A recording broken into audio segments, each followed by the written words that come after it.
আসসালামু আলাইকুম ডিয়ার মুফাসিল ইসলাম সাহেব। জানি আপনি একটু চিন্তার ভিতরে আছেন।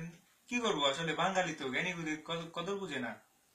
এত ভক্ত, তার এত বড় নেতা একজন, স্পিকারের ক্লাসমেট, স্পিকারের বন্ধু তারেক জিয়ার এত পরিচিত।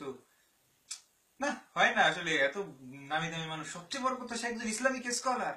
সে যার তার মানে কি বলবো, আসলে বলার কিছু নাই। যাই হোক, এরপর আবার লিজেন্ড, হ্যাঁ অনেকের লিজেন্ড।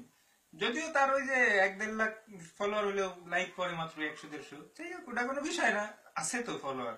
আসলে ওই যে এখন ওই সাইদি সাহেবের একটা বক্তব্যের কথা মনে পড়লো, যে বাঙালি এত কৌতূহল প্রবণ যে কেউ যদি থুতু ফেলে তাকায় থাকে, তা একটু পরে দেখবো যে আরো 5-6 জন জড়ো হয়ে গেছে।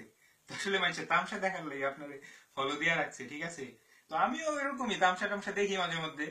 যাই হোক, অনেকেই অনেক বিষয় আপনার বিষয়ে যুক্তি খণ্ডন করছে, আমি এই বিষয়ে আর কিছু বলতে চাচ্ছি না।